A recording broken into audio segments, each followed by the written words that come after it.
Kailangan na nating ilikas sa mga nasasakupan natin sa lalong madaling panahon. Ayon sa mga nakakalap na balita, ay may balak na sumugod ng mga aswang sa kabilugan ng buwan. Hindi pa rin ba sila nadadala sa nangyari sa kanila nung nakaraan? Ang lakas pa rin talaga ng loob ng mga salot na yan. Mas mainam na maghanda tayo sa paparating na unos. Hindi natin alam kung gaano kalakas ang mga aswang na yan. Habang tumatagal, ay mas lalo silang dumarami. Ngunit mas lumalakas din ako, Apo. Hindi nila kaya ang lakas ng isang mandirigmang kagaya ko. Huwag kang magpakakampante, Laura. Isa ka pa ring tao kahit may kakaiba kang angking lakas. Huwag po kayo mag-alala, Apo. Kaya ko ang sarili ko. Kaya kong protektahan ang nasasakupan natin. Tama si Apo, Diche. Sa pagkakaalam ko, may bagong ritual na gaganapin ng mga aswang kaya mas lalo silang lumalakas. Hindi na lamang siya nagsalita pa dahil ayaw niya magtalo pa sila ng nag-iisa niyang kapatid. Nasa isang tribo sila kung saan ay halos ibus na nila ang kanilang buhay sa pagkipaglaban sa mga aswang. Wala na ang kanilang mga magulang na noon ay kilala bilang pinakamalakas na mandirigma sa kanilang nayon. Namatay sa pakikipaglaban noon sa isang malaking digmaan laban sa mga aswang.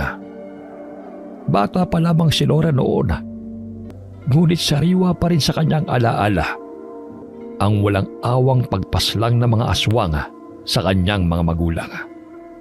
Naroon siya nang mangyari ang insidenteng iyon. Siya ang sinisisi ng lahat kung bakit maraming buhay ang nasawi. Isa na roon ang buhay ng kanyang nakatatandang kapatid na dapat ay susunod na tagapagbana na mamumuno sa kanilang tribo. Dahil sa galit ng mga ito, ay mas lalo niyang pinatunayan ang kanyang sarili. Nagsanay ito ng husto, kaya isa siya sa pinakamalakas na mandirigma sa nayon. Ipinangako niyang poprotektahan niya ang kanyang mga kanayon laban sa mga aswang. Kung ganun lang din, ay mabuti pang magsanay pa ako ng masigit pa sa nakagawian ko. Huwag mo masyadong inaabuso ang katawan mo. Tandaan mo, babae ka pa rin. Babae rin ang aking ina, Apo. Nakipaglaban siya noon sa mga aswang habang nagdadalang tao siya. Alam ko ang lakas mo, ngunit mas mainam na alagaan mo ang sarili mo. Kailangan niyo pang magkaroon ng supling ng kapatid mo upang ipagpatuloy ang lahi natin. Kailangan natin maging mas malakas. Ang ayaw niya sa tribong kanyang kinalakihan ay ang tradisyon nilang magkaanak, sa ayaw man o sa gusto nila. Iilan lamang ang lalaki sa kanilang nayon, kung kaya't ang iilan dito ay halos magkakalabit na ang bawat mga angkan. Ang gusto ni Laura ay mabuhay ng malaya habang nakikipaglaban sa mga aswang. Ngunit sa kalagayan niya bilang prinsesa ay malabong mangyari ang gusto niya. Kailangan pa rin ito ang mag-asawa. Tinanguan na lamang niya ang kanilang apo lakay saka nagpaalam na aalis. Agad na dumiretso si Laura sa lugar kung saan siya nagsasanay. Doon niya naabutan ng binatang ipinagkasundo sa kanya. Abala ang lalaki sa pagsasanay gamit ang kanyang sandata na ipinamana pa sa kanya ng kanyang mga namayapang magulang. Inilabas na lamang ni Laura ang kanyang latigo saka malakas na hinagupit ang punong naroon. Doon pa lamang siya napansin ng lalaki. Bakit ganyan ang mukha mo? May nangyari ba? Alam mo naman ang lagi kong problema, hindi ba? Kung hindi pagpapakasal, ay alam ko ang paghihigpit ni Apple na kayang kinayayamot mo. Natumbok mo lahat. Alam mo, hindi naman masamang makinig sa mga payo niya minsan eh. Alam mo namang ikaw lang ang inaasahan ng tribo. Siyempre maliban na rin sa bunso mong kapatid. Ngunit alam mo naman na hindi gaano magtatagal ang buhay niya dahil sa sakit niya. Huwag mong sabihin yan. Alam kong makakahanap ako ng lunas para sa sakit niya. Hindi ako pwedeng sumuko. Ilang beses nang sinubukan ng mga manggagamot ng tribo ang lahat ng paraan na meron sila. Kahit ang mga sinaunang libro, nagamit na rin. Ngunit ano nangyari? Wala pa rin. mas lalong lumalala ang sakit niya. Hayaan mo akong maghanap ng paraan, Cinco. Tulungan mo na lang ako. O kung ayaw mo man, huwag mo na lang kontrahin ang lahat ng paraang maisip ko. Laura, huwag kang mag-alala. Bilang kaibigan mo, isasamahan kita. Ang sinasabi ko lang, huwag ka masyadong umasa dahil masakit ang mabigo. Alam kong hindi ako mabibigo. Dahil mahahanap ko ang lunas sa sakit ng aking nag-iisang kapatid. Taas noon niyang hinarap ang lalaki. Kahit alam niyang tama ito, ay hindi siya nagpatalo. Dahil mahal niya ang nag-iisang kapatid na meron siya. Nagsimula lamang na magkasakit ng malubha ito noong labanan ng mga aswang. Sanggol pa lamang noon si Lyra nang iwan siya ng kanyang mga magulang upang makipagdigma sa mga aswang. Ang palagay ng mga manggagamot sa kanilang nayon ay isinumpa siya ni Magda, ang aswang na may pinakamalakas na kapangyarihan na nasa kabilang tribo. Masyadong mahina ang katawan ng kanyang kapatid. May malaking pilat sa kanyang likod na siyang palatandaan ng sumpa. Kung yun ang paniniwala mo, nasa likod mo lang ako upang sumuporta sa'yo. Maraming salamat naman kung ganon, Cinco. Halika na. Magsimula na tayo sa ating pagsasanay. Inihanda ng binata ang kanyang sandata upang makipagsanay sa babaeng kaharap. Buong tapang nitong inatake ang babae gamit ang espada na kinatatakutan ng mga aswang. Dahil sa angking liksi at galing ni Laura, ay kanyang naiwasan ang pag-atake ng binata. Hinarap niya ito sa kaginantihan ng pagwasiwas ng kanyang latigo. Napaigik ang lalaki nang tumama ito sa kanyang balikat. Lumayo ito sa kanya habang hawak ang brasong tinamaan. Dahan-dahan lang, Laura. Tao po ako, hindi ako aswang. Kung maging aswang ka man sa hinaharap, alam mo nang kahihinatan mo. Imposibleng mangyari yun. Dahil ang angkan ko, malakas na manggagamot. Hindi ako maaaring maging aswang dahil sa lakas ng dugo namin. Mainam kung ganon. Ayaw kitang saktan, Cinco. Napangiti ang lalaki nang kumalma ang katawan ni Laura. Aatakihin na sana niya ito. Ngunit bigla siyang napahawak sa kanyang leeg dahil nakapulupot doon ang mahabang latigo ng babae. Lagi mong tatandaan na hindi maaaring maging kaibigan ng mga aswang. Hindi natin alam kung kailan nila tayo uubusin. Ray, bitiwan mo ako. Bitiwan mo na ako. Naiintindihan mo ba ako, Cinco? Oo, bitaw na. Dahil sa pagsuko ng lalaki, ay agad niya itong pinakawalan sa pagkakagapos. Natawa na lamang siya nang maubo ito habang hawak ang kanyang leeg. Mula naman sa hindi kalayuan, ay nakarinig siya ng malakas na panakpak na may kasamang pagsipol. Hindi pa nakakalapit ang mga ito. Alam niya ng isa sa kanyang kaibigan ang pinagmulan ng pangaasar na yon. Wala ka pa rin talagang kupas, Laura. Taob pa rin sa si Cinco. Halika nga rito, Poy. Para ikaw naman ang makatikim ng latigo ko. Naku, alam kong hindi mangyayari sa akin yun, Laura. Nakikita mo tong bisig ko? Laki, no? Walang-wala to sa bisig ni Cinco. Ang lampa-lampa kasi. Malaki ang ngiti ng binata habang ipinagmamayabang ang naglalakihang braso nito. Kabaliktaran sa katawan ni Cinco na medyo patpati ng katawan kung ikukumpara sa katawan ni Poy na halos mamutok na ang mga kalamnan dahil sa araw-araw na pagsasanay. Isa ang lalaki sa pinakamalakas na mandirigma ng nayon nila. Isa rin si Poy sa pinagpipilian doon bilang mapapangasawa niya. Ngunit sa kabila ng kanyang taglay na lakas, ay wala itong kakayahang mamuno sa kanilang tribo. Taging si Cinco lamang ang pumasa sa larangan ng talino at kakisigan mula sa hatol ng mga matatanda sa kanilang nayon. Sa wastong gulang na 25 ay ikakasal ang dalawa. Parehong nasa edad na 20 ang mga ito, kung kaya't may 5 taon pa silang malayang nagagawa ang kanilang nais. Hinarap ng babae si Poy na nakangisi kay Cinco na ipinagmamalaki ang naglalakihang katawan. Ipakita mo nga sa akin ang pinagyayabang mong lakas. Ayon sa pagkakaalala ko, buntik na kita mapatumba noon. Hindi ko nakakalimutan ang muntik na pagkakatumba ko noon. Huwag ka mag-alala dahil hindi na ako iinom sa oras na magkaharap ulit tayo. Bakit hindi natin gawin yun ngayon, Poy? Hindi naman sa ayaw ko ha.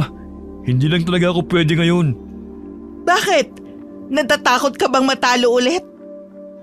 Nakarinig ng pagtikhim si Nora mula sa pamilyar na tinig.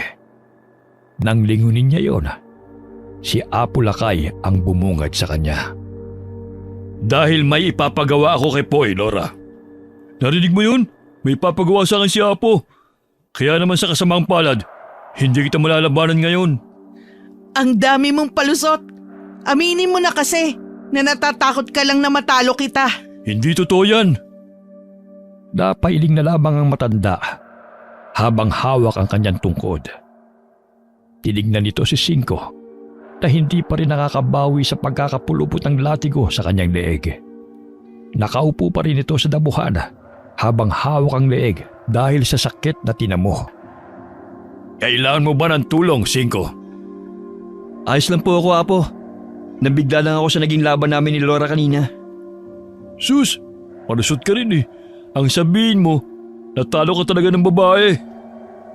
Tumayo si Cinco sabay pagpag ng mga dumi na dumikit sa kanyang kasuutan. Tinapunan niya ng seryosong tingin ng binata na siya namang nagpatras dito. Nakakabawas ba ng pagiging lalaki matalo ng isang malakas na babae? Hindi naman yun ang gusto kong iparating ah. Ano bang gusto mong iparating?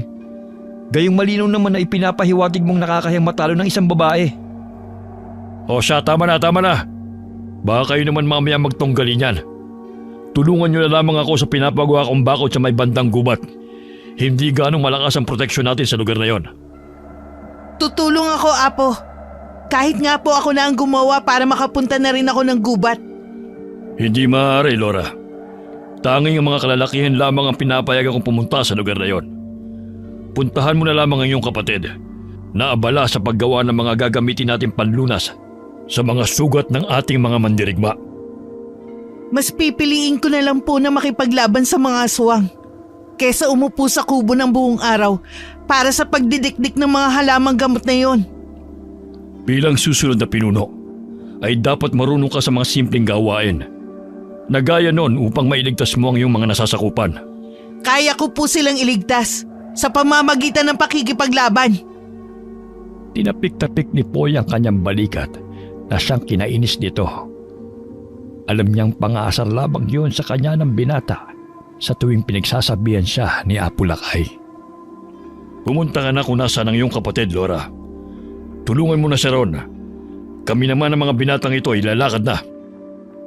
Walang nagawa ang dalaga sa mahigpit na utos ng matanda. Malakas sa mga padyak nito pauwi sa layon kung saan naroon ang karamihan ng kanilang mga mamamayan. Hindi na lamang nito pinansin ang tingin sa kanya ng mga taong naroon. Alam na nito ang iniisip nila sa kanya. Isang kamalasan na hindi nararapat pang mabuhay kasama nila. Dumiretso na lamang ito sa kubo kung nasaan ang kanyang kapatid na kinagigiliwan ng mga taong naroon. Masaya silang nagkukwentuhan tungkol sa mga masasayang pangyayari sa loob ng nayon.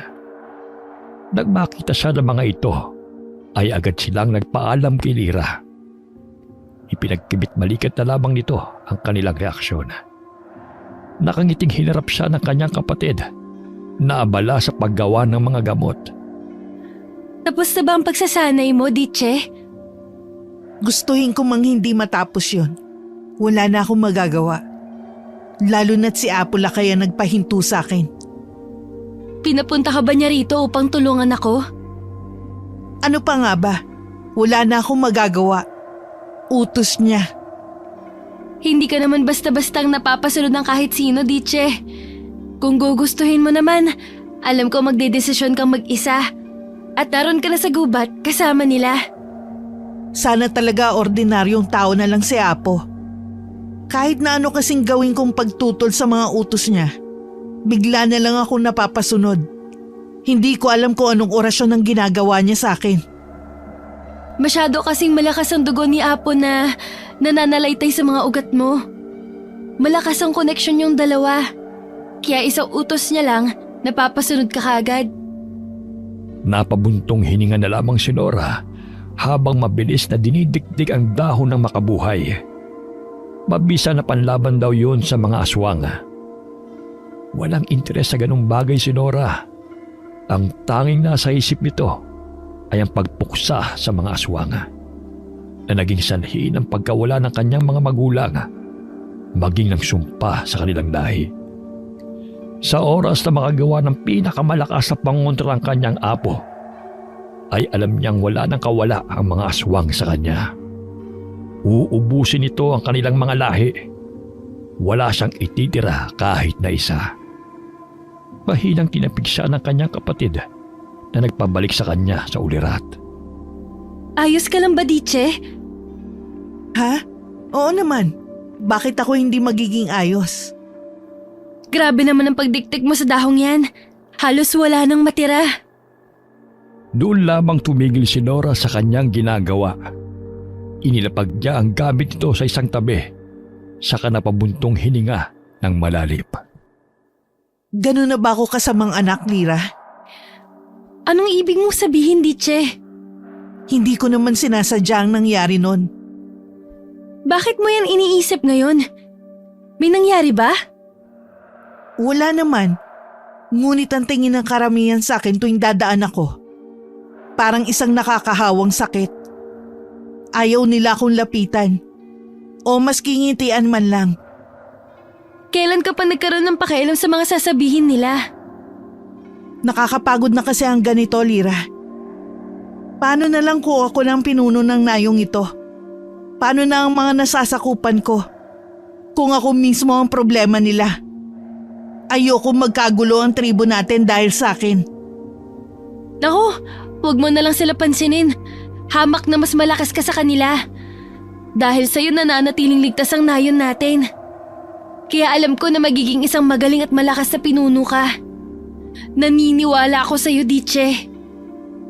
Ang matamis at inosenteng ngiti ni Lira ang nagpabagabag kay Nora. Alam niyang malakas siya. Ngunit mahina siya pagdating sa mga taong nasasakupan nila. Ilan lamang ang nakakausap niya sa mga iyon.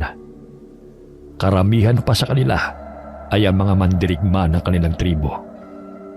Sa mga sumunod na araw ay nakatanggap sila ng mensahe mula sa isang mandirigma na nagmamanman sa kuta ng mga aswang. Lahat ng mandirigma ng kanilang tribo ay pinatawag upang magpulong para sa kanilang papalapit na digmaan. Maghanda na kayo. Natuntunan ni Poy ang kuta ng mga aswang. Kailangan na nating sugurin ang kanilang tribo upang hindi na sila makapaminsala pa. Handa na ako, Apo. Huwag kang magpapadala sa emosyon mo, Laura. Tanasan mo ang iyong pakiramdam. Isip bago puso. Maliwanag. Makakaasa kayo, Apo. Tumikhim si Cinco na tahimik lamang na nakikinig sa kanila. Nilingon siya ng mga mandirigmang naroon. Kaya naman ay pumunta na ito sa harapan para sabihin ang saloobin nito. Hindi po ba't masyadong maaga pa para sa digmaang yan? Kung hindi tayo lulusog ngayon, kailan pa? Kung saan ubos na nila tayo? Maging ang mga tao sa labasan? Hinarap siya ni Poy na may mataas na tilig.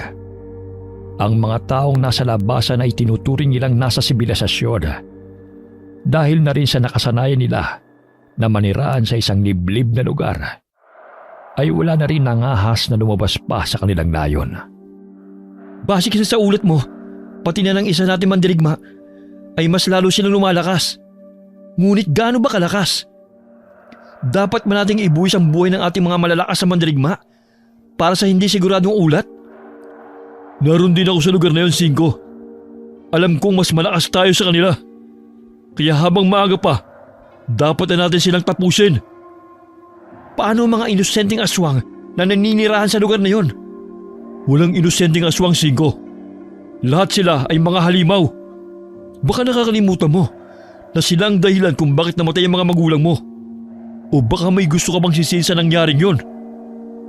Matapos nitong bitawan ng mga katagang yon, ay napatingin na lamang ang ilang naroon sa gawin ni Laura.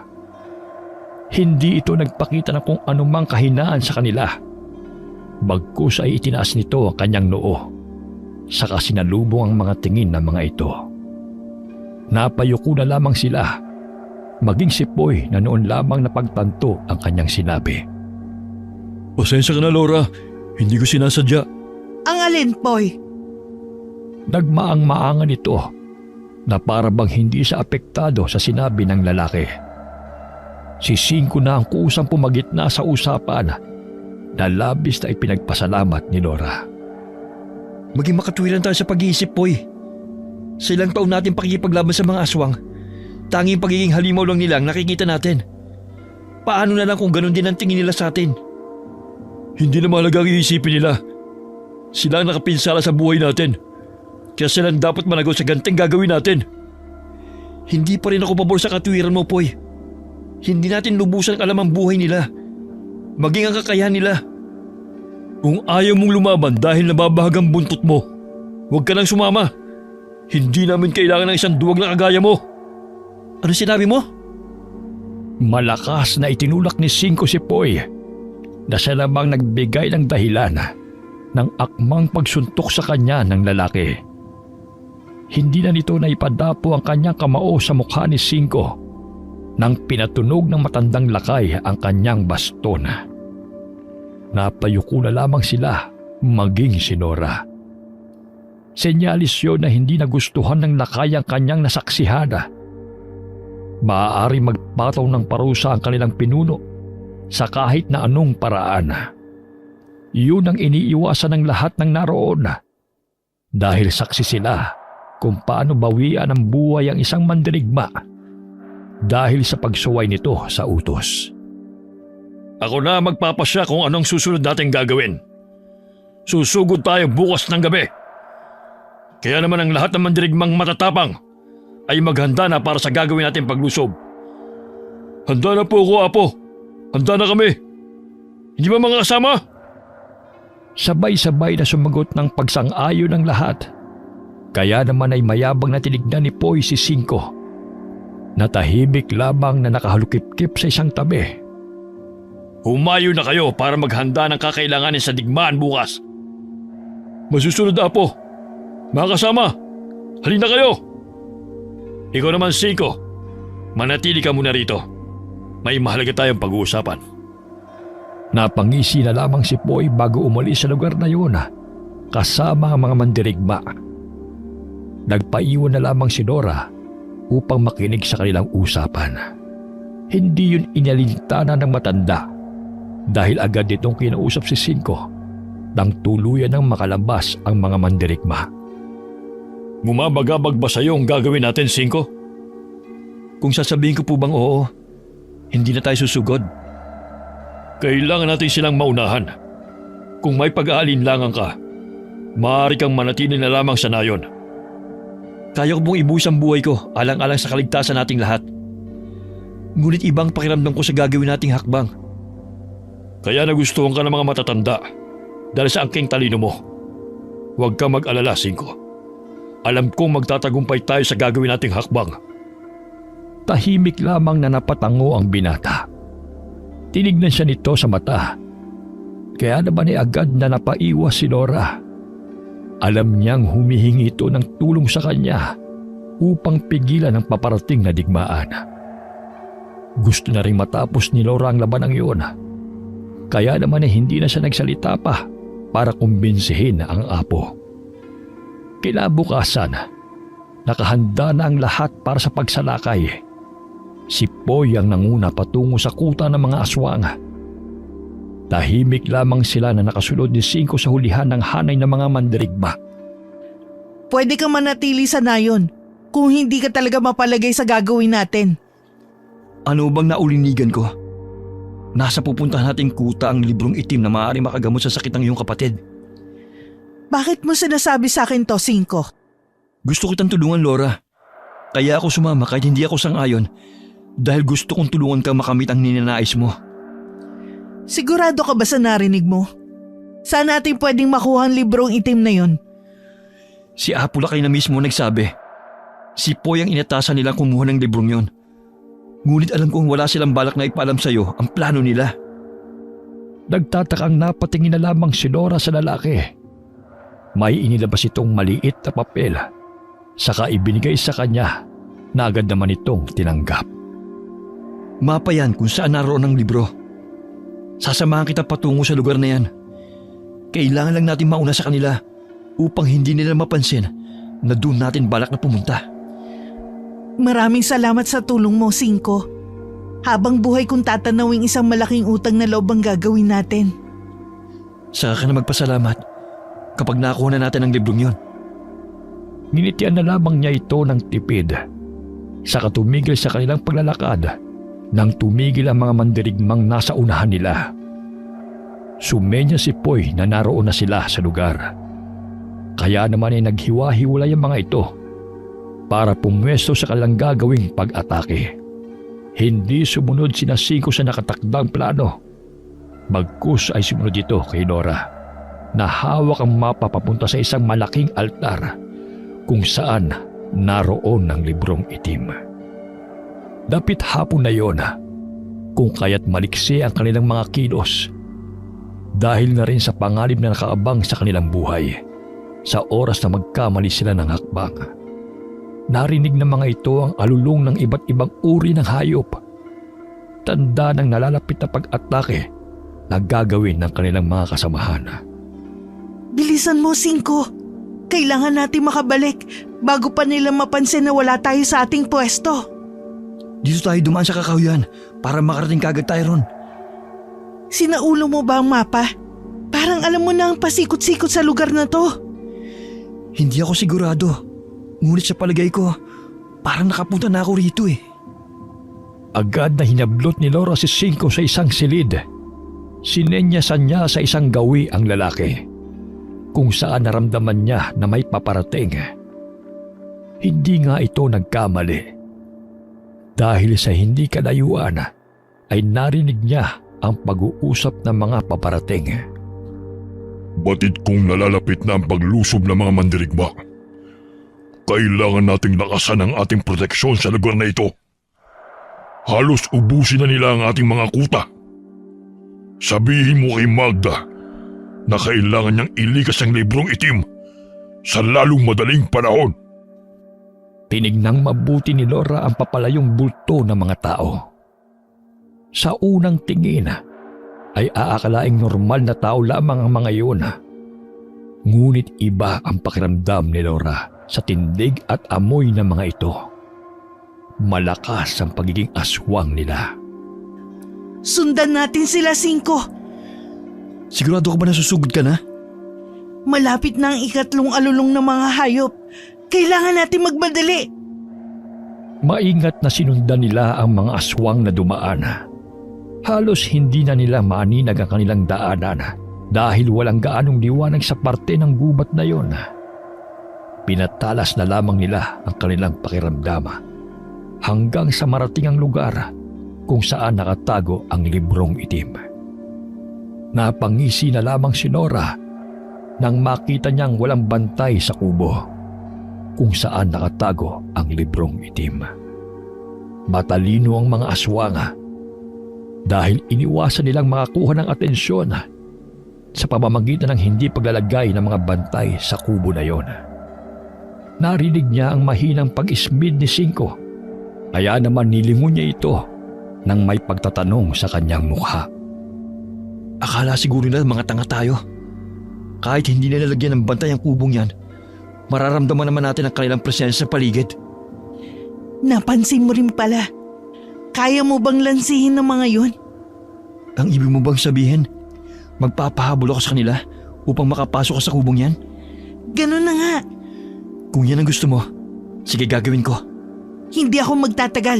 Pangako. Mag-ingat ka, Laura. Babalikan kita kahit anong mangyari.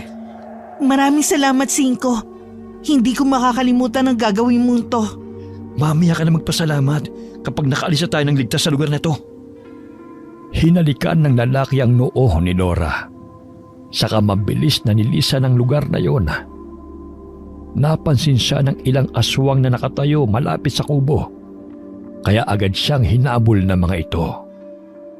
Nakiramdam muna si Laura sa paligid bago tuluyang tumakbo papasok ng kubo. Doon niya naabutan ang nanlilisik na mata ng isang matandang babae. Maraming ningas ang nakapalibot sa isang malaking kawa na may kumukulong tubig. Nangihina na ito sa katandaan, ngunit halos matanggal ang anit ni Laura dahil sa paghila nito sa kanyang buhok. Agad niyang itinulak ang matanda. Kasabay ng kanyang pagtulak ay ang tunog ng alulong ng mga hayop na tanda ng pag-atake ni Napoy sa kuta ng mga aswang. Wala akong oras sa'yo. Kailangan ko ang librong itim. Saan mo itinago yon?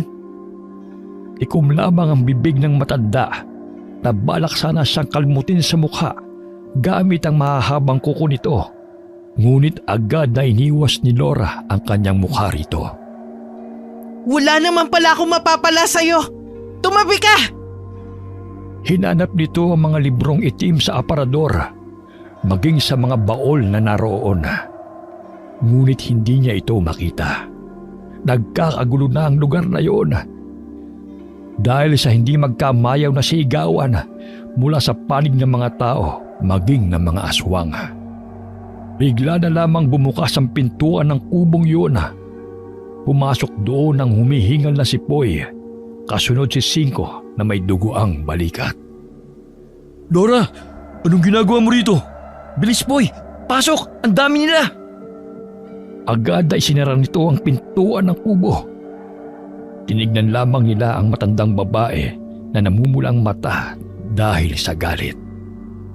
Halika na, Laura! Tumakas na tayo! Hindi pwede. Kailangan nating kunin ang librong itim sa kanila. Makukuha naman natin yan sa susunod na araw. Umalis na tayo! Paano kapag ito na ang pagkakataon, Poy? Ito naman talaga ang sadya natin dito, hindi ba? Wala sa kubong ito ang librong itim. Kung wala rito, nasaan? Nasa katapat na bahay na yan. Wala na tayong oras. Kailangan na natin magmadali. Sumilip si Cinco sa labas ng kubo. Nang wala na silang marinig na ingay, ay agad na dumiretso mga ito sa isang malaking bahay na katapat lamang ng kubong yun. Hoy, ikaw na magbantay dyan sa labas. Laura, ikaw dito sa loob. Ako nang bala sa librong itim. Sigurado ka ba riyan, Cinco? May tiwala ako sa inyo. Kayo nang bala rito. Mag-iingat ka. Dito lang kami. Kapag hindi ako nakalabas sa loob ng 5 minuto, tumakas na kayo. Huwag mo sabihin yan, Cinco. Sama-sama tayong uuwi sa nayon.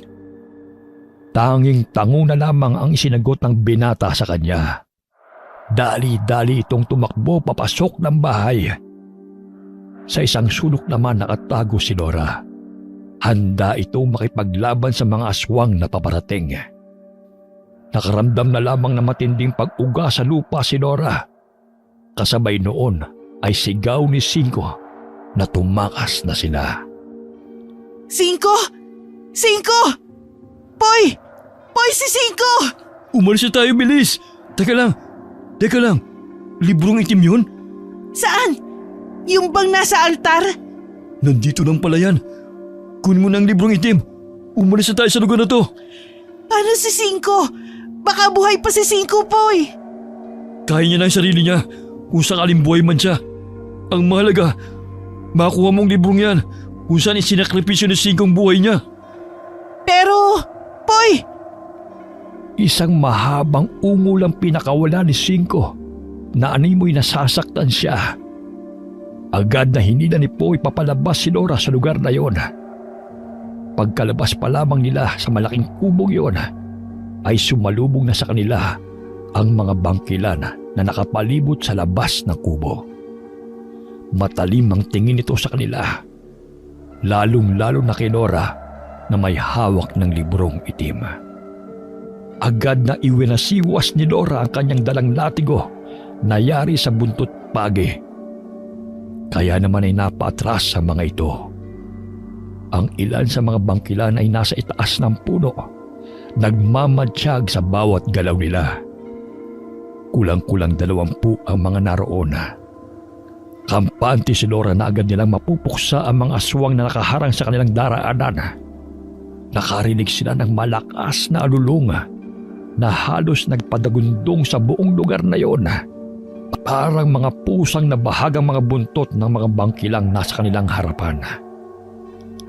Napatungo ang mga ito.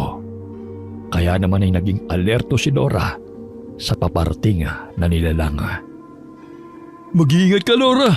Malakas ang kalaban natin! Nakahanda ako, Poy. Uuwi pa tayo ng ligtas mula rito. Sana nga, huwag kang mamamatay ha! Ikaw ang huwag mamamatay. Uuwi pa tayo. Nakarinig sila ng isang malakas na halakhak mula sa likuran ng hanay ng mga bangkilan. Halos himatayin si Laura dahil sa panghihina mula sa presensya ng bagong dating. Saan nyo naman balak gamitin ang librong itim na yan? Hindi mo na kailangan pang malaman. Sino ka? Magpakita ka!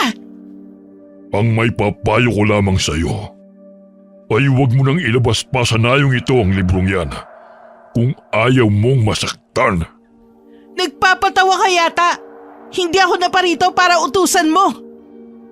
Naramdaman ni Laura ang paglapit ni Poy sa kanyang likuran. Narinig niya ang mahinang bulong nito na nagpalaki sa kanyang mga mata. Kung hindi ako nagkakamali, Laura, narito ang pinuno ng mga aswang. Nararamdaman kong lakas niya. Iwan nyo rito ang librong itim na yan. Sagrado para sa aming mga aswang ang hawak ninyo. Kaya hindi maaaring mapunta yan sa mga taong kagaya nyo. Manahimik ka! Tampalasan! Nakarinig ng mga angel mula sa bangkilan si Laura. Mula sa taas ay sinugod siya ng bangkilang lumilipad. Napahawak na lamang ito sa kanyang pisngi dahil sa kalmot nito. Napaigik na lamang sa sakit si Laura. Naramdaman nito ang pagpatak ng dugo sa kanyang pisngi. Dahil sa likas ng mga aswang ang kanyang nasa harapan, ay dahan-dahang lumapit ang mga ito sa kanya dahil sa amoy ng dugo na pumapatak sa kanyang pisngi. Iwinasiwas niya ang kanyang latigo papunta sa kanila. Kaya naman ay napaatras sa mga ito. Ang alulong ng isang malaking hayop ang nagpagising kay Laura na halos mawalan ng ulirat dahil sa sakit na nadarama. Nakarinig ito ng isang pagalit na ungol mula sa likuran ng hanay. Kaya naman ay bumalik ang dating ayos na mga ito. Ang umalmot kay Laura ay bumaba mula sa itaas ng puno. Saka pumunta kung saan nagmula ang malakas na ungol. Ano ang karapatan mong magdesisyon? Walang hiya ka! Noon lamang naaninag ni Laura ang mukha ng aswang na nasa likod ng hanay. Nakita na ni Laura ang mukhang yun. Hinding-hindi niya makakalimutan ang aswang na naging dahilan ng pagkamatay ng kanyang mga magulang. Halika na! Habang abala sila! Poy, sila ang pumatay sa mga magulang ko! Kailangan na nating umalis! Habang nasa kanilang pinuno ang atensyon ng mga bangkilan, ay marahas na hinila ni Poy ang dalaga. Pikit matang sumunod ito sa kanya habang hawak ang librong itim na nasa kanyang bisig. Bago pa sila tuluyang nakalayo, ay lumingon si Laura sa gawi ng pinuno.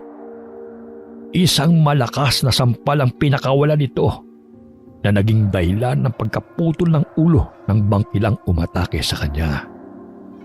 Isang malaking ngisi ang pinakawalan nito saka tumingin sa kanilang direksyon na para bang ipinahabot sa kanya na isa yung babala. Puntahan na natin ang mga kasamahan natin, Poy. Sa nakaplano nating tagpuan, sa may burol. Sana'y naroon na silang lahat. Poy, dumapa ka! Hinataw ni Laura ng kanyang latigo ang abwak na humarang sa kanilang daanan. Nagulat si Poy sa biglaang pagsulpot ito.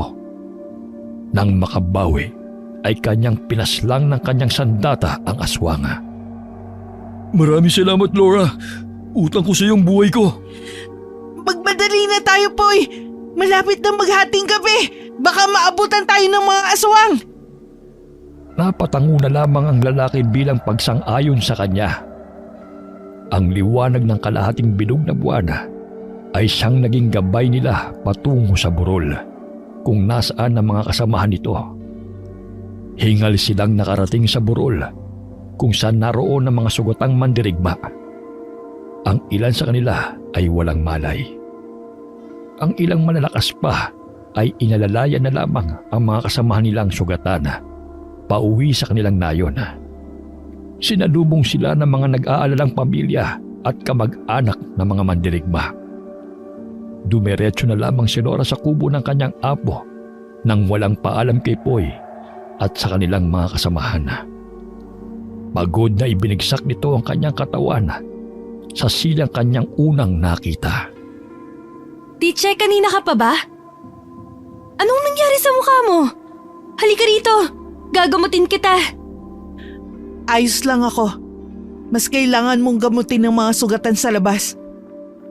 Pero mukhang malalim ang kalmot dyan sa mukha mo. Hindi ko ikakamatay to. Lumabas ka na ron. Mas kailangan nila ang tulong mo. Walang nagawa si Lyra kung hindi ay sundin na lamang ang utos ng kanyang nakatatandang kapatid.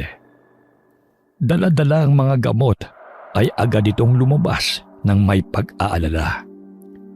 Napapikit si Laura dahil sa pagod. Ngunit nakarinig siya ng hindi pantay na yabag sa sahig na gawa sa kawayan.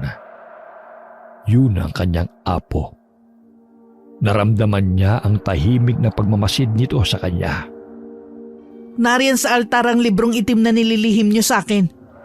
Kung nagtataka ka kung paano ko nalaman ang tungkol dyan, si Cinco ang nagsabi sa akin. Si Cinco rin ang naging daan kung bakit ko nakuha yan. Pikit mata niya yung sinabi sa matanda. Pinipigilan niyang pumatak ang kanyang luha. Pinaghalong pagod at lungkot ang kanyang nadarama. Napabuntong hininga na lamang ito ng malalim, saka iminulat ang kanyang mga mata. Naroon ang kanyang apo na titig sa librong itim na may nandidilim na ekspresyon. Nasaan si Cinco? Hindi ko alam. Hindi namin alam kung buhay pa ba siya o tuluyan ng nalapa ng mga aswang. Bakit niyo hinayaang maiwan si Cinco roon? Sinubukan namin siyang sagipin, ngunit hindi namin nagawa. Sinubukan niyo ba talaga? O tuluyan kayo nadala sa pagiging sakim niyo sa kapangyarihan? Bakit niyo kami sinisisi, Apo? Hindi ba't ikaw ang nag-utos kay Poy na kunin ang librong itim? Kung si Poy ba ang naiwan doon, ganito rin ba ang magiging reaksyon niyo? Pantay-pantay ko kayong inaalala, Laura. Hindi, Apo. Malinaw naman sa lahat na mas pinapaboran mo si Cinco sa lahat ng mga mandirigma mo. Kami ni Lyra ang kadugo mo. Ngunit mas malapit ka kay Cinco. May dapat ba kaming malaman? Huwag mong ibinabalik sa akin ang kasalanang ginawa mo. Sa akin ibinilin si Cinco. Ngunit Ano, Apo? Ngunit napahamak rin siya kagaya ng kanyang mga magulang nang dahil sa akin? Ako ang kamalasan sa nayong ito, hindi ba? huwag mong sabihin yan. Hindi mo kasalanan ang nangyari noon. Ngunit ang nangyari ngayon ay may magagawa ka sana. Nanghihinayang ako sa lakas mo. Hindi ko ginusto ang nangyari, Apo. Ginawa ko lang ang alam kong makakatulong kay Lyra. Sa tingin mo ba ay magagamot si Lyra sa sakit niya sa pamamagitan ng librong itim na yan? Hindi na nakasagot pa si Laura nang bigla silang makarinig ng isang malakas na pagbagsak ng gamit. Nang lingunin niya ang pinagmulan doon, ay nakita niya ang luhaang mukha ni Lyra. Ano ibig sabihin nito, Apo? Tiche, Lyra, magpapaliwanag ako. hindi ka pa rin tumitigil sa paghahanap ng lunas sa pesteng sakit na to, Laura? Huwag mo nang ipilit ang mga makaluwang paraan ng paggagamot. Sumpa na tong sakit ko! Wala na tong lunas! Hanggat nabubuhay ako, Lira, walang sakit na walang lunas. Gagawin ko ang lahat upang mailigtas ka lang. Maligtas ako o ang sarili mo sa pamumuno sa nayong to? Baka sarili ka, Laura. Sarili mo lang iniisip mo. Hindi totoo yan. Lahat ng ginagawa ko para sa'yo. Lahat ng sakripisyong ginagawa ko para sa ikabubuti ng nayong ito. Kaya wag mong pagdudahan ang intensyon ko. Isang malakas na tunog ng baston ang nagpatigil sa pagsasagutan nilang dalawa. Hindi na sumagot pa si Lira dahil sa takot nito sa matandang lalaki. Tumigil na kayo sa pagbabangayan nyo! Lira! Nakakalimutan mo na ata ang salitang ditse. Ikaw naman, Laura. Kailangan natin mag-usap kasamang matatanda sa nayon. Susubukin natin ang bisa ng librong itim. Alang-alang sa pagsasakripisyo na ginawa ni Cinco. Pero Apo, Makakalis ka na, Lira. Mag-uusap pa kami ng kapatid mo. Nang tuluyang makaalis si Lira, ay tahimik na binuklat ng matanda ang librong itim. Pinasadahan lamang niya ng tingin ang bawat pahina nito, saka tumango-tango. Hindi ko inaasahan na may makakarinig pala sa pag-uusap namin. Kung ito nga ang totoong librong itim, kahit papano ay nagtagumpay tayo sa ating layunin. Ibig nyo bang sabihin, ang librong itim ang pakay nyo? At hindi ang magapi ang mga aswang na yon? Ang librong itim ang pinagkukunan nila ng lakas. Kung wala ito, hindi rin sila makakapinsala sa mga tao. Sa kabilang banda naman, mas lalakas pa tayo sa pamamagitan nito. Dapat sinabi nyo na to agad noon pa. Para wala nang nasaktan sa labanang yun. Mas kokonti ang nakakaalam, mas mainam. Hindi tayo nakakasigurong ligtas ang nayo natin sa mga sekreto. Para nyo na rin kami niloko nun, Apo. Ginamit nyo lang kami para mapasakamay nyo ang librong itim na yan. Pinoprotektahan ko lamang kayo. Kung hindi mo nauunawaan ngayon, alam kong darating din ang araw na maiintindihan mo rin yon. Tapos na ang usapang ito, Apo. Hindi nyo na ako magagamit sa susunod. Isipin mo na lang din na para kay Lira ang ginawa mo. Wala tayong pinagkaiba. Dahil alam kong kinuha mong librong ito para sa kanya. Nagkakamali ka. Dahil hindi ko ginamit ang mga mandirigma ko para sa pansariling kagustuhan. Isa ako sa naglakas loob na kunin ang librong ito. Bakit? Si Cinco ba hindi mo ginamit para makuha ang librong itim? Natahimik na lamang si Laura habang inilayo ang tingin sa kanyang apo na seryosong nakatingin sa kanya.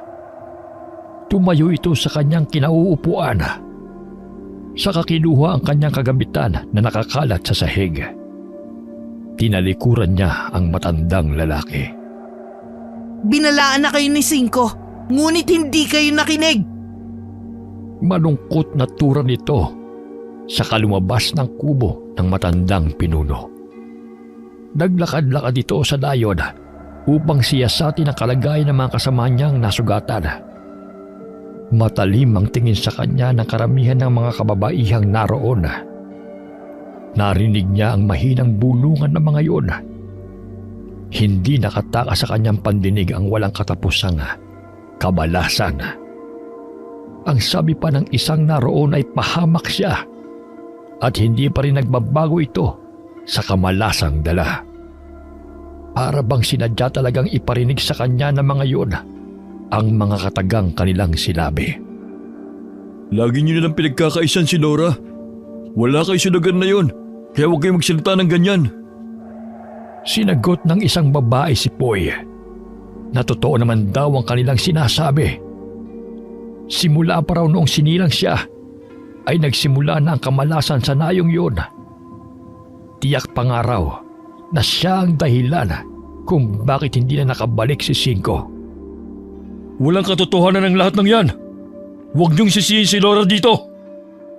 Hinawakan na lamang ni Laura ang bisig ng lalaki na akmang susuguri ng babaeng kasagutan nito. Alam niyang walang sinasanto si Poy. Mapababae o lalaki man, ay pantay-pantay ang tingin niya rito. Kaya naman alam niyang masasaktan ang babaeng yun sa oras na hinayaan lamang niya ang lalaki. Tama na, Poy. Hindi na ako naapektuhan sa mga sinasabi nila. Huwag mo na lamang silang pansinin. Hindi maaari, Laura. Lagi na lamang ganito eh. Lagi ko naman silang pinagsasabihan. Ngunit para silang mga mangmang na hindi nakakaintindi sa simpleng salita. Ayos lang ako, Poy. Ang mahalaga, mapangalagaan natin ang nayong to. Tagapangalaga tayo ng ating mga nasasakupan. Kaya kailangan natin silang intindihin. Habaan mo na lang ang iyong pasensya. Napabuntong hininga na lamang si Poy. Saka tinignan na may pag-aalala si Laura. Huwag ka mag-alala, Laura. Simula ngayon, ako na magpoprotekta sa iyo. Lalo't wala na si Cinco. Kaya ko ang sarili ko, Poy. Isa pa, umaasa pa rin ako na buhay pa si Cinco. Inalikuran na lamang nito ang binata. Kasamang ilang naroon na ginagamot ang mga sugatan. Dumiretso ito sa kubo na pagmamay-ari ni Cinco. Malapit yun sa gubat. Tama lamang upang malayo siya pansamantala sa mga tao sa nayon. Lalong-lalo na sa kanyang apo Lakay. Dumaan ang mga araw na ang ginawa lamang ni Laura ay magsanay na magsanay. Maging ang parte ng gubat na ipinagbabawal sa kanya ni Apo Lakay ay pinuntahan nito upang masigurong ligtas ang kanilang nayon. Isang araw habang papauwi ito mula sa pagsasanay, ay namataan niya ang matandang lalaki sa loob ng kubo. Nakaupo ito sa isang tumbang kahoy na naroon habang matyagang naghihintay. Nang makita siya nito, ay tumayo na ito sa kanyang kinauupuan, saka sinalubong siya. Akala ko'y araw lamang ang lilipas at babalik ka na kagad sa bahay. Yan lang po ba ang pinunta niyo rito? Kailangan kitang makausap, Laura. Ano naman ang pag-uusapan natin, Apo? Hindi ba't malinaw na ang napag-usapan natin? Nasa panganib ang buhay mo kung kaya't pinuntahan kita rito upang pabalikin sa nayon. Noong una ay hinayaan lamang kitang gawin ang gusto mo. Ngunit ngayon ay kailangan mong mag-ingat. Nakatanggap ako ng ulat na ang librong itim na dinala mo ang kaisa-isang librong itim na mayroon ng mga aswang. Kaya kong pangalagaan ang aking sarili, Apo. Hindi ba't sa inyo na rin nanggaling na tunay ang inuwi ko rito? Ibig sabihin lamang nun, may kakayahan na kayong palakasin ang tribo natin. Yun rin ang pinunta ko rito. Sumama ka pabalik sa ating nayon. May ipapakita ko sa iyo. Sumunod na lamang si Laura sa matanda at hindi na nagtanong pa. Nang makarating sila sa nayon, ay pinagtitinginan siya ng mga taong naroon. Maging si Poy ay tuwang-tuwa nang makita siya. Nilapitan siya dito na may malaking ngiti sa kanyang labi. Ang tagal mong hindi nagpakita sa nayon, Laura. Balak sana kitang bisitahin eh. Ngunit mahigpit na ibinili ni Apo na huwag kang aabalahin sa kubo. Hindi na niya sinagot pa ang lalaki dahil nakarating na sila sa kubo ni Apo. Nanlaki ang mata ni Laura nang makita nito si Lyra sa isang mahabang mesa. Malaki ang ipinayat nito at halos wala ng kulay ang kanyang balat. Ano nangyari sa kapatid ko? Anong ginawa niyo? Nasa librong itim ang orasyon na maaaring gumamot sa sakit ng kapatid mo. Sinimulan na namin ang ritual. Ganyan ba talaga ang ritual? Bakit parang mas lalong lumala ang kalagayan ng kapatid ko? 3 beses namin ginawa ang ritual. Ngunit ilang beses din kami nabigo. Sa kada ritual na aming ginagawa, malakas ang hatak din nun sa lakas ni Lyra. May mali ba sa ritual? Bakit ganyan na lamang ang epekto sa kapatid ko? Ang masamang balita, hindi natin makukumpleto ang ritual dahil may kulang sa orasyon. Ano yun, Apo? Ayon sa libro, Kailangan natin ng anting-anting na upang tuluyang mabuksan ang isang pahina na naglalaman ng orasyon na kukumpleto sa ritual. Marahan siyang tinapik ni Poy sa balikat. Hindi pa namin matukoy kung saan ang pinakakuta nila. Maghahanap ako ng paraan. Narito na tayo. Kailangan na nating matapos ito. Hindi natin maaaring isakripisyo ang ating mga mandirigma para sa paghahanap lamang ng anting-anting na yon. Huwag kayong mag-alala. Ako na ang bahala sa paghahanap ng kuta nila. Hindi ito magtatagal. Makakaasa kayong mahanap ko yun sa lalong madaling panahon. Ang lalong madaling panahon na sinabi ni Poy ay inabot ng linggo, buwan at maging taon.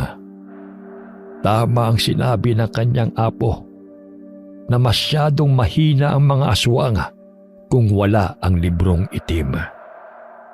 Matagal na nahimik ang mga ito, ngunit ang kanya namang kapatid na si Lyra ay wala pa ring malay. Doon na naman lagi si Nora sa bahay ng kanyang apo dahil kailangan siya ng kanyang kapatid. Isang gabi ay nasa labas siya ng bahay habang nagpapahangin. Malayo ang kanyang tingin kaya hindi nito napansin na lumapit na sa tabi niya si Poy. Mukhang malalim ang iniisip mo ah. May ideya ka ba kung nasa ng kuta ng mga aswang, Poy? May nakuha na akong impormasyon. Bakit parang interesado ka yata? May binabala ka ba? Nag-aalala na ako sa kapatid ko. Ilang buwan na siyang ganyan. Malapit na namin matuntunan ang lungga nila. Konting paghihintay pa.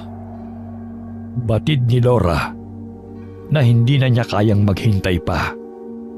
Masyado nang matagal ang isang taon. Kailangan na niyang kumilos upang mailigtas ang kanyang kapatid. Poy, pwede ko bang malaman kung saan ang kuta nila? Wala kasi kung alam o balita man lang sa ginagawa niyong paghahanap. Mahigpit nga ng pinagbabawal ng apo na huwag sabihin sa iyong impormasyong meron kami. Sa loob ng 1 taon, Poy, may ginawa ba ako? Naghintay lang ako. Alam ko, Laura. Ngunit ipangako mo. Hindi sasabihin na sa akin ang galing ang impormasyon na to, ha? Makakaasa ka, Poy. Wala akong balak na ipagsabi ito kahit kanino. Gusto ko lang malaman ang nangyayari sa tribo natin. Tumangutango pa ang lalaki. Saka ibinahagi sa babae ang mga impormasyong nakalap nila. Maging ang mapa na meron ito ay ipinakita niya kay Laura. Lingid sa kaalaman ng lalaki na binabalak ni Laura ang lusubin ang lugar na yon upang makuha ang anting-anting. Ang anting-anting, Poy. Alam mo ba kung sino may hawak? Nagtatanong lang ako kasi nag-aalala ako sa kapatid ko. Hindi ako sigurado. Pero parang kay Magda yata.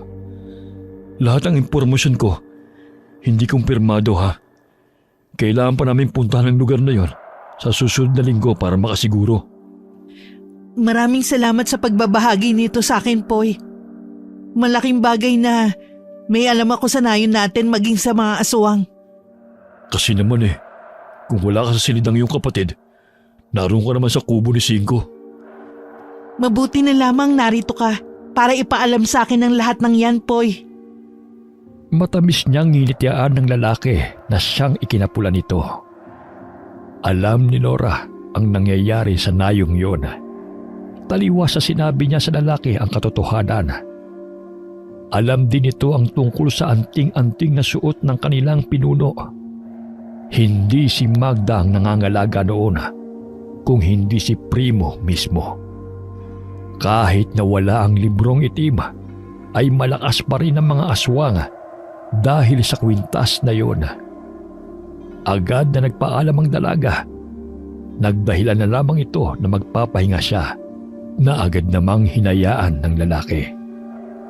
Ilang oras ang nakalipas matapos ang usapan nila ni Poy, ay agad na naghanda ang babae upang umalis sa nayon. Balak niyang puntahan ang kuta ng mga aswang. Inaalala nito ang bawat detalye ng mapa na ipinakita ni Poy. Iginuhit niya yon sa papel. Bago siya umalis sa layon, ay tinignan muna nito ang kanyang kapatid na mahimbing na natutulog sa kanyang silid. Huwag kang mag-alala, Lira. Babalik akong ligtas. Gagawin ko ang lahat upang matapos ang ritual. Dahan-dahan nitong isinarado ang pintuan. Saka naglakbay sa kadiliman ng gabi. Baon niya ay tanging lakas ng loob, maging ang latigong kasangga niya sa lahat ng laban. Ilang oras ang kanyang ninakbay na walang katiyakan kung magtatagumpay ba siya sa kanyang pupuntahan. Magpapahinga na sana ito, ngunit may naaninag siyang malaking baboy ramo, hindi kalayuan sa kanyang kinaroroonan. Nag-anyong tao ito. Agad namang nagtago si Nora sa isang puno. Sinilip niya ang aswang na palingon-lingon pa sa kanyang paligid. Kung siniswerte ka nga naman, sila na ang kusang lumalapit sa akin. Masundan nga. May napansin si Nora na kakaiba habang buklat ang mapang dala nito. Napakunot na lamang ang kanyang noo dahil ang daan na tinatahak ng aswang na kanyang sinusundan ay salungat sa mapa kung saan naroon ang kuta ng mga aswang. Nasa kabilang dako yun ng ilog. Ibig sabihin ba nito? Patibong lamang ang kutang alam nila, Poy. Kailangan kong masiguro na tama ang daan na tinatahak ko. Hindi nabigo si Nora dahil naroon nga ang kuta ng mga aswang. Nagmatsyag muna siya sa paligid. Nakiramdam. Maraming aswang ang naroon. Malalakas sa mga ito. Iba ang pakiramdam niya sa lugar na yon. Masyadong mapanganib. Kailangan niyang umalis sa lalong madaling panahon. Umatras siya para maghanap ng matataguan. Kailangan niyang hintayin ang umaga dahil mas malakas sa mga aswang sa gabi. Ngunit sa kanyang pag-atras ay naramdaman niya ang mabalahibong nilalang na nasa kanyang likuran.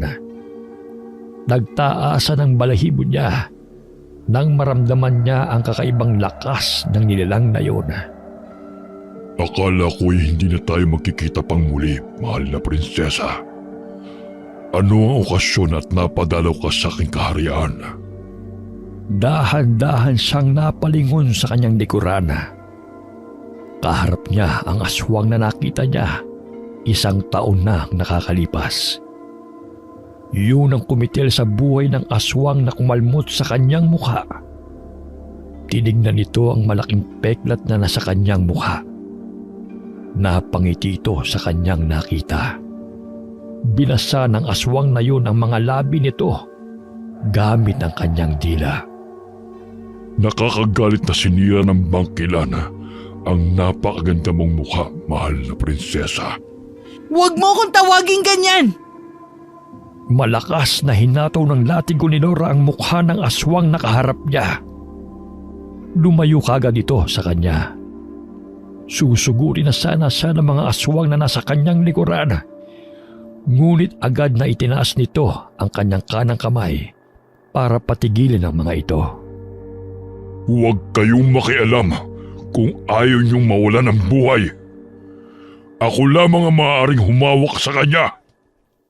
Sino ka? Bakit ganyan ka sa mga kasama mong aswang? Hindi mo pa rin alam kung sino ako, mahal na prinsesa? Pwes, magpapakilala ako sa iyo. Mabilis ang galaw ng aswang na yon. Naramdaman na lamang niya ang malakas na paghataw ng kamay nito sa kanyang leeg na siyang naging dahilan kung bakit siya nawala ng malay. Nagising na lamang si Nora nang maramdaman ito ang malamig na tubig na ibinuhos sa kanya. Gising na pala ang mahal na prinsesa. Sabing huwag mo akong tatawaging ganyan! Kung hinahanap mo ang iyong latigo, ay naroon sa altar na kasabit. Hindi magtatagal ay kasama mo na rin ang iyong latigo na nakasabit dyan. Nanlaki ang mga mata ni Nora nang mapagtanto niya kung sino ang kaharap niya. Suot ng aswang na yun ang kwintas na kanyang kailangan. Ikaw ang pinuno? Mabuti naman at nakilala mo na ako. Malulungkot na sana ako eh. Biglang bumukas ang pintuan ng silid na yon. Mas lalo siyang nagulat nang iniluwa noon si Cinco. Ang dating patpati na kababata niya ay may makisig na pangangatawan na.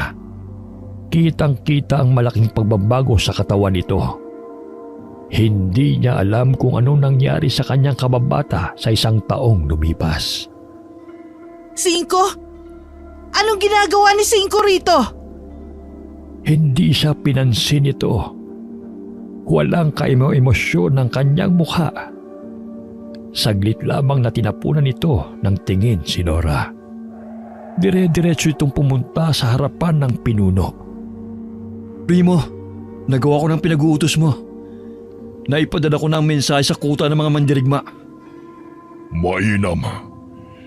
Hindi magtatagal ay narito na sila kasama ang librong itim. Sa tingin niyo ba gagawin niya ni Apo? Bakit hindi? Ikaw ang susunod na pinuno ng mga mandirigma. Ang iyong kapatid ay kasalukuyang nasa sumpa ni Magda. Ikaw lamang ang maaaring pumalit kay Lakay. Ito ay ayon na rin kay Cinco. Sa loob ng 1 taon, maraming nagbago, Primo. Anong ginawa mo kay Cinco? Bakit may aswang na siya? Wala kaming ginawa sa kanya. Sa katunayan, ay isa siya sa amin. Hindi totoo yan! Hindi pa rin ba malinaw sa'yo? Ako si Primo, ang kasalukuyang pinuno ng mga aswang. Si Dos ang aking kapatid. Ganon din sina 3 at 4. Sa tingin mo, sino si Cinco? Walang iba kung hindi ang kinikilala niyong Cinco na pinalaki niyo bilang mandirigma. Imposible! Huwag kang magsinungaling! Tiningnan ni Nora si Cinco, ngunit umiwas lamang ng tingin ng binata. Siya rin ang susunod na pinuno ng mga aswang. May sasakatuparan lamang yan sa oras na mabulaka sa mundong ibabaw. Malakas na humalakhak si Primo. Napansin na lamang ni Nora ang pag-ismid ni Cinco. Dire-diretso lamang ang lakad nito palabas ng silid na yon. Hindi na siya nagpaalam pa sa pinuno. Biglang nagbago ang ekspresyon ni Primo nang tuluyang makalabas si Cinco sa lugar na yon. Katulad siya ng kanyang ama na matigas ang ulo. Kung hindi lamang siya namatay, ay tiyak na siyang namumuno sa lugar na ito. Mabuti na lamang at namatay siya. Ibig sabihin, may balak kang kitlin ang buhay ni Cinco? Kung binabala ko yan, ay dapat noon pa kung saan mahina siya at selyado ang pagiging aswang niya. Dahil sa inyo, hindi gaanong malakas ang kapangyarihan ni Cinco. Tinulungan lamang namin siya na ipalabas ang tunay na kakayahan niya. Sa gilid ng altar ay may lumabas na mga abwak. Sa palagay ni Laura ay hindi na nila kayang mag-anyong tao. Kasunod ng mga abwak ay ang pamilyar na mukha ng isang babae. May dala itong lalagyan ng kanyang kamay. Ikaw? Buhay ka? Bakit naman mamamatay si Magda? Mabubuhay pa siya ng 1 siglo. Hindi basta-basta namamatay ang isang Magda. Nilapitan siya nito na may galit sa kanyang mukha. Hindi tulad noong unang pagkikita nila na hindi siya halos makatayo. Malakas ang babaeng kaharap niya. Hinawakan ito ang kanyang mukha ng mahigpit. Huwag mo nang dagdagan ng peklat sa mukha niya, Magda.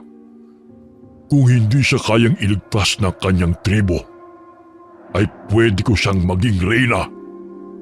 Mamamatay muna ako bago mangyari yan! Pwes, ipasok niyo sa kulungan ng babaeng yan. Huwag niyong pakainin ng kahit na ano. Kahit ang painumin ay huwag niyong gagawin. Tignan lang natin kung hanggang saan ang tapang mo. Kung nagawa namin kay Cinco yan noon, ay magagawa rin namin yan sa'yo. Hindi ako si Cinco!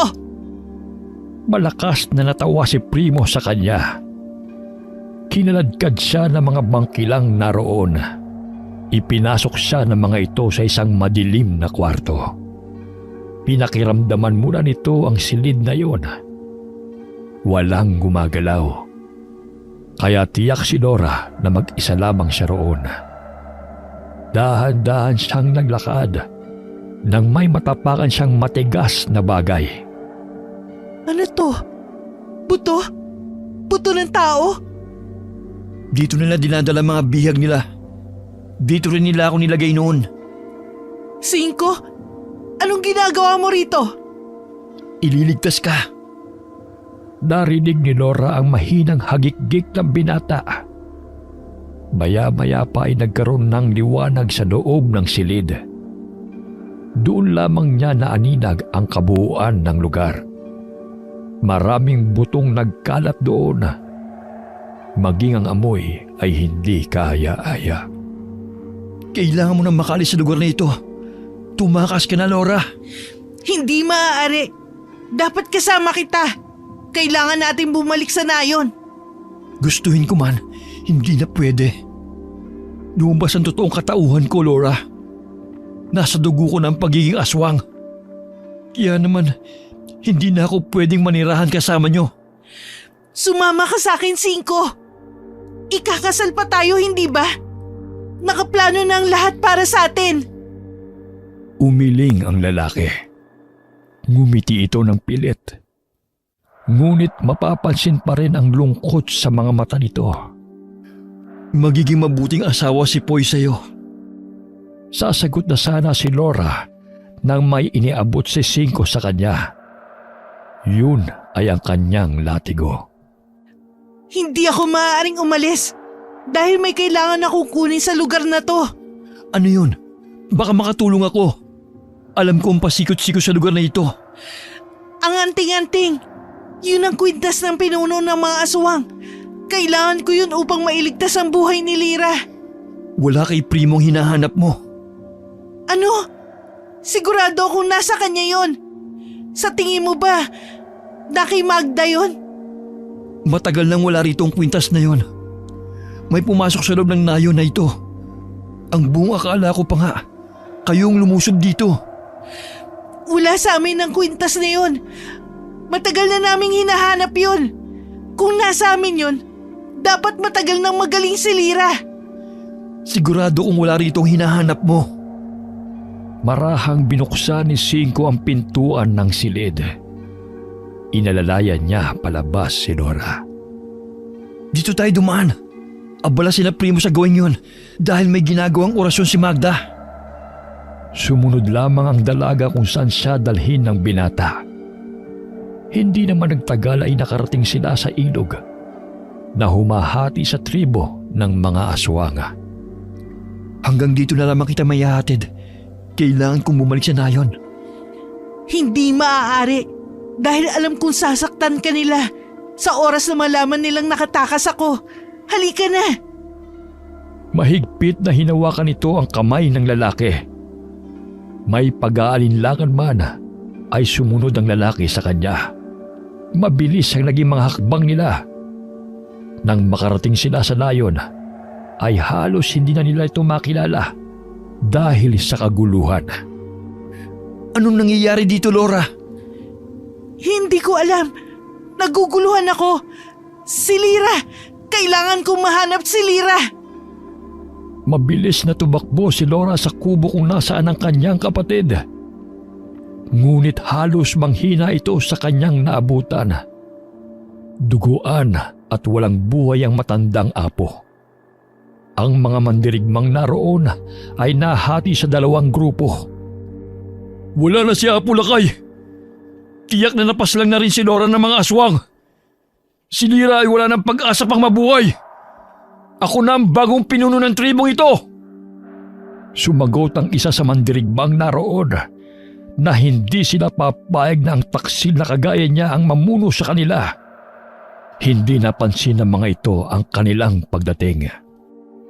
Wala na kayong magagawa dahil ako na ang bagong pinuno ng lugar na ito.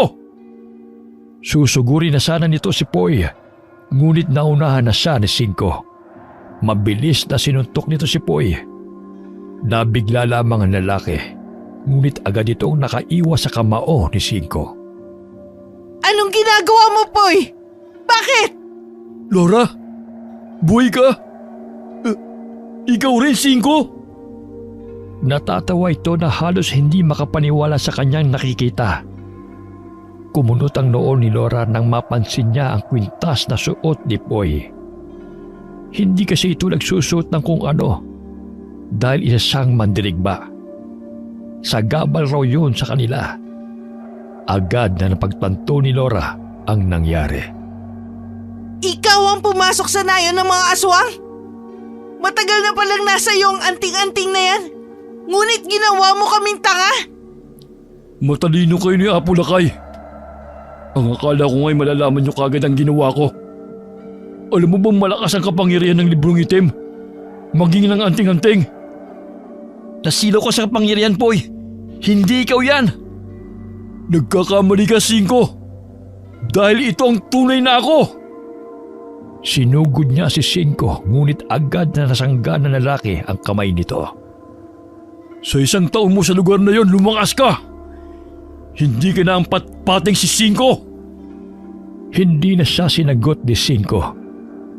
Dahil doon ay nainis si Poy. Kaya naman inilabas nito ang kanyang sandata upang saksakin si Cinco. Nagpalit ng wangi si Cinco na siyang ikinagulat ng lahat.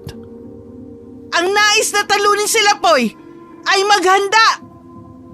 Agad na nilabas ni Laura ang kanyang latigo at isa-isang inatake ang mga mandirigmang nasa panig ni Poy. Dahil sa likas na malakas si Laura, ay agad niyang nagapi ang mga ito. Tanging si Poy na lamang ang natira. Ngunit nagpalit rin ito ng wangis. Naging isang gabunan ang lalaki. Hindi ko akalain na darating sa punto na gagawin ko ang bagay na ito. Aswang ka? Ako si Quatro. Nagulat ka ba, Cinco? Hindi mo akalaing nasa iisang angkan lamang tayo, ano? Hindi na ako nagulat. Dahil una pa lamang, naramdaman ko na naisak ang aswang. Hindi magtatagal ay narito na rin si Primo. Tama nga ang pagtitiwala ko sa iyo, Quatro. Hindi mo ko binigo. Sugod! Mabilis ang galaw ng mga aswang. Inatake nila ang mga taong naroon. Si Cinco naman ay mabilis din ang naging pagkilos para labanan ng mga aswang. Nilapitan nito si Laura sa kamay inaabot. Isuot mo ang kwintas na to. Saan galing yan? Anting-anting na binigay sa akin ni Apo. Pangontra yan sa kapangyarihan nila. Hindi kita iiwan sa labang to. Napatango na lamang si Laura sa lalaki. Naramdaman nito ang lakas na galing sa kwintas. Walang pag-atubiling sinugod niya ang mga ito. Nagtagal ang labanan ng halos 1 oras. Inubos niya ang mga aswang na sumugod sa kanilang nayon. Si Cinco naman ay buong lakas na ginapi si Poy. Hindi na nila mahagilap kung nasaan si Primo.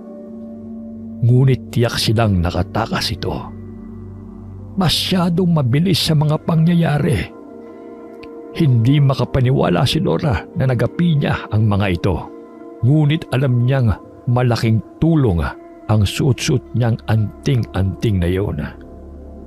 Nang mga sumunod na araw, ay inilibing nila ang mga mandirigmang binawian ng buhay dahil sa pakikipaglaban. Dahil sa pagkawala ni Apo Lakay, ay itinalaga siya ng mga matatanda upang maging pinuno ng nayon. Ang kanyang kapatid na si Lira naman ay tuluyang nagamot ng mga matatanda sa tulong ng orasyon. Aalis ka na ba talaga, Cinco? Hindi na ako pwedeng manatili pa sa lugar na ito. Ngunit kung kailangan mo ng tulong, ay agad akong darating kahit saan man ako naroroon. Mahigpit na niyakap ng lalaki si Laura bago nilisa ng nayong iyon. Hindi man maganda ang mga nangyari, ngunit alam niyang magiging maayos ang nayon nila dahil nagapi nila ang karamihan sa mga aswang. Napangiti na lamang si Laura habang inaalala ang mga panahong kasama niya pa si Cinco. Bumalik si Laura sa nayon kung saan nag-aap